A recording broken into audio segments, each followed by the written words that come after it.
Every child in there is being watched by an adult. I understand why. We want to keep them safe, but then what's going on over there in Chicago? These kids' parents decided their kids should be allowed to do more on their own.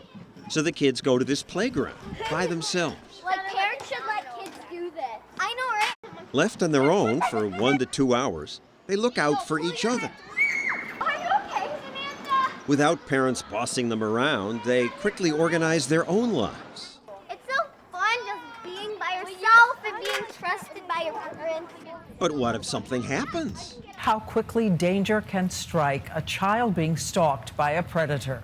We hear about cruel playground bullying, terrible accidents, kids getting lost, and above all, adults preying on kids. 750,000 registered sex offenders, and they could be living next door to you and you don't even know it. 24/7, you can turn on TV and see a kid being kidnapped, murdered.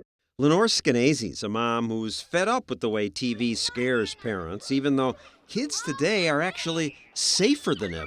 We are at a 50-year low in crime. And when I tell this to people, they're so concerned that that can't possibly be. They don't believe it. They don't believe it. Or they say, of course there's less crime against children because we're holding them so tight. But there's less crime against grown women, grown men, pets, cars. There's just less crime. You must accept this, but nobody does. Skenazy pushes the idea of free-range kids. Free-range kids like free-range chicken? Yeah, we finally realized that, is this a life? It's just not fair. They couldn't even move their wings. Free-range parenting is a rejection of the idea that your kids can't do anything on their own. In fact, this group of Chicago kids calls themselves the Free Range Kids Club.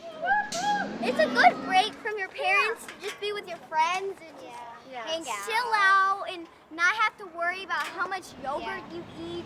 More? Good. Okay.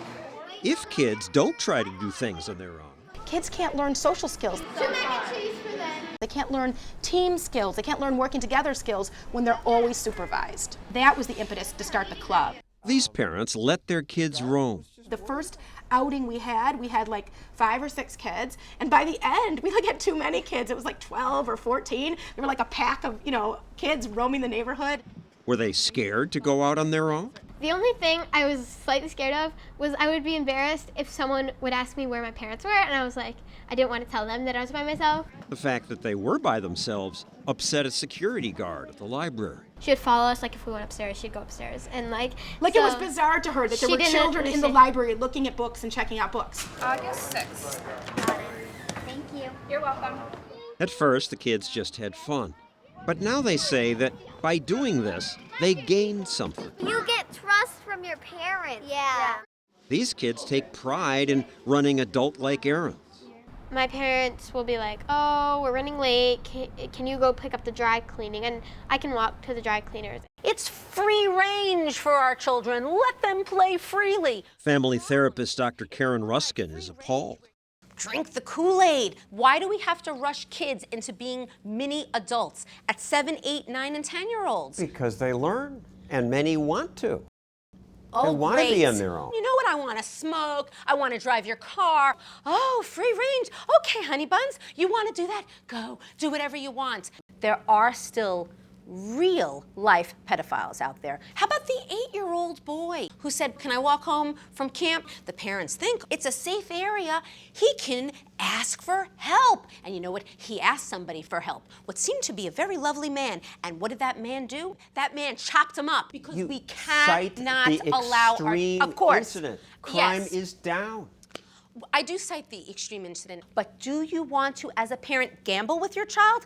I wouldn't want to gamble with my child. Would you let a 9-year-old take the subway alone?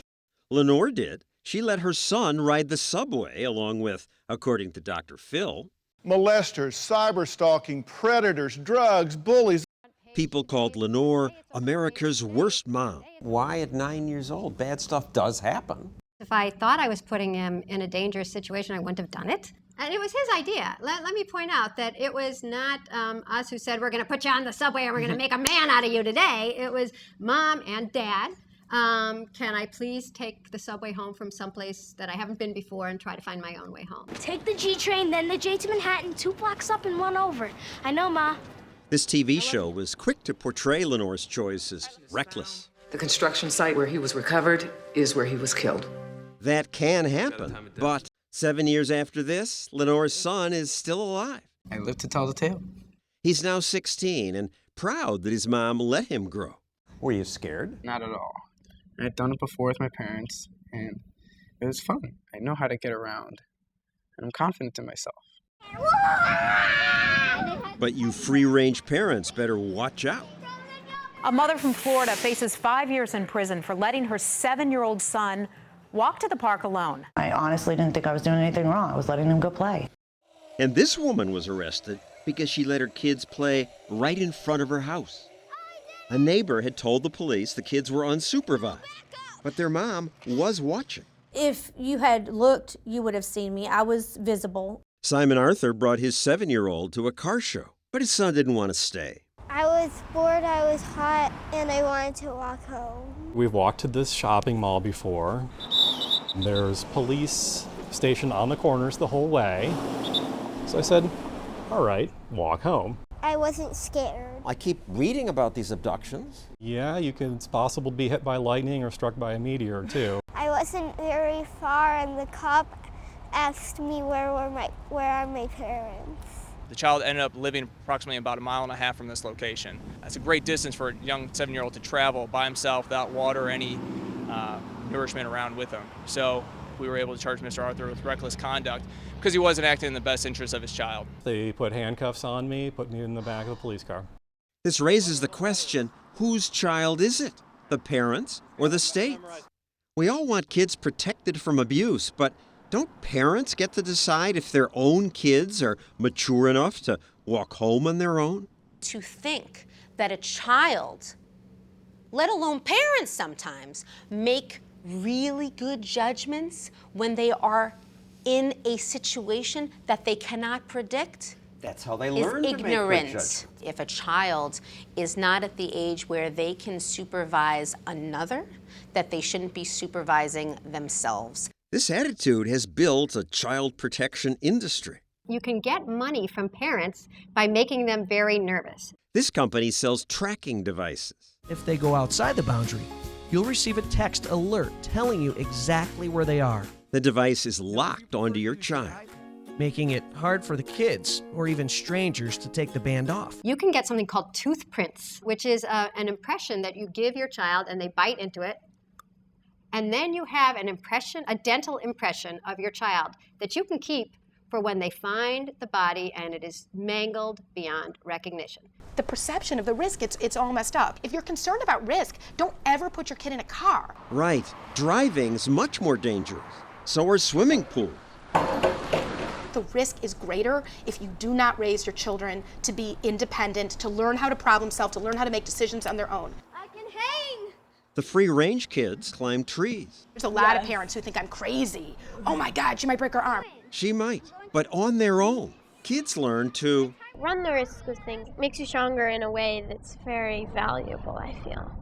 And if the parent is there saying, that branch can't support your foot, it is not as valuable as the experience for the child of putting her foot on the branch, feeling it, ooh, I'm not sure, can that support my weight, and pulling her foot back. What if the kid hurts himself? Well, then they know not to do that the next time. I'm coming down. Even if you're a free-range parent, you still care just as much about your children. Amy Graff writes the Mommy Files for the San Francisco Chronicle. Parents fear when they give children freedom that they're not going to make good choices. Yeah. I think when you give children freedom, they actually make better choices. And what about the risk? The risk is so low. I used to be kind of afraid. Then I realized there's not much to be really scared of. Some kids have none of these experiences or even basic responsibilities. This mom will not let her 10-year-old hold a knife. I cut up all his meat for him still. I don't need it cut. I'm not going to choke on it. Why? It's too huge. The boy finally used the knife because he was a guest on Lenore's TV show and Lenore let him. I'm using a knife, Mom. Oh my God, what is he doing?